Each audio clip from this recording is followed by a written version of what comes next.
నిర్గమకాండము 5వ అధ్యాయము. తరువాత మోషే అహరోనులు వచ్చి ఫరోను చూచి, ఇశ్రాయేలీల దేవుడైన యెహోవా అరణ్యములో నాకు ఉత్సవము చేయుటకు నా జనమును పోనిమ్మని ఆజ్ఞాపించుచున్నాడనిరి. ఫరో, నేను అతని మాట విని ఇశ్రాయేలీలను పోనిచ్చుటకు యెహోవా ఎవడో, నేను యెహోవాను ఎరుగను, ఇశ్రాయేలీలను పోనీయనెను. అప్పుడు వారు, హెబ్రీల దేవుడు మమ్మును ఎదుర్కొనెను. సెలవైన ఎడల మేము అరణ్యములోనికి 3 దినముల ప్రయాణమంత దూరము పోయి మా దేవుడైన యెహోవాకు బలి అర్పించుదుము. లేని ఎడల ఆయన మా మీద తెగులుతోనైనను ఖడ్గముతోనైనను పడునేమో అనిరి. అందుకు ఐగుప్తు రాజు, మోషే, అహరోను, ఈ జనులు తమ పనులను చేయకుండా మీరేలా ఆపుచున్నారు? మీ బరువులు మోయుటకు పొండెనెను. మరియు ఫరో, ఇదిగో ఈ జనము ఇప్పుడు విస్తరించియున్నది.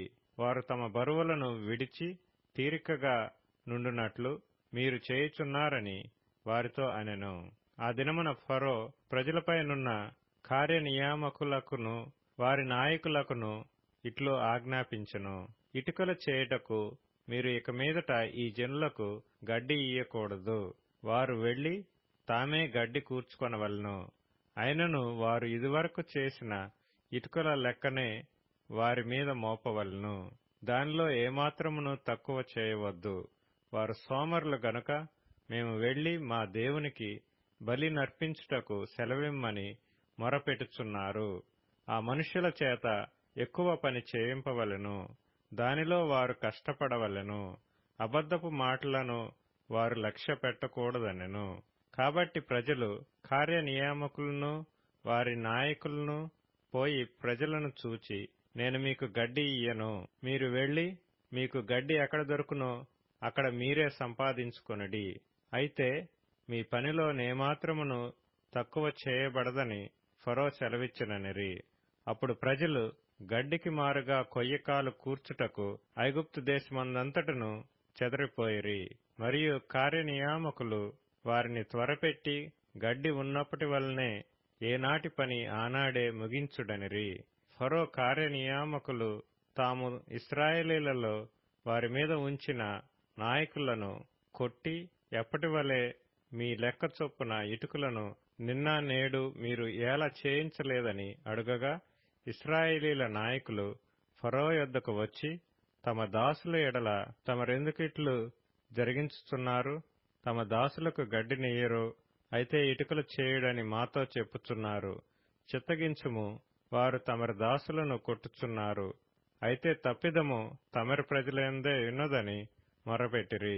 అందుకతడు, మీరు సోమరులు, అందుచేత మీరు వెళ్లి యెహోవాకు బలి నర్పించుటకు సెలవిమ్మని మీరు అడుగుచున్నారు. మీరు పొండి పని చేయుడి, గడ్డి మీకు ఇయ్యబడదు. అయితే ఇటుకల లెక్క మీరు అప్పగింపక తప్పదని చెప్పెను. మీ ఇటుకల లెక్కలో నేమాత్రమును తక్కువ చేయవద్దు. ఏనాటి పని ఆనాడే చేయవలనని రాజు సెలవీయగా, ఇశ్రాయేలీల నాయకులు తాము దురవస్థలో పడియున్నట్లు తెలుసుకొనిరి. వారు ఫరో యొద్ద నుండి బయలుదేరి వచ్చుచు తమను ఎదుర్కొంటకు దారిలో నిలిచియున్న మోషే అహరోనులను కలుసుకొని, యెహోవా మిమ్ము చూచి న్యాయము తీర్చునుగాక.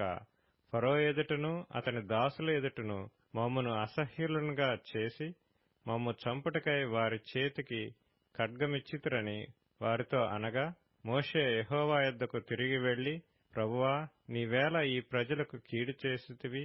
నన్నేలా పంపితివి? నేను నీ పేరిట మాట్లాడుటకు ఫరో యొద్దకు వచ్చినప్పటి నుండి అతడు ఈ జనులకు కీడే చేయుచున్నాడు. నీ జనులను నీవు విడిపింపను లేదనెను.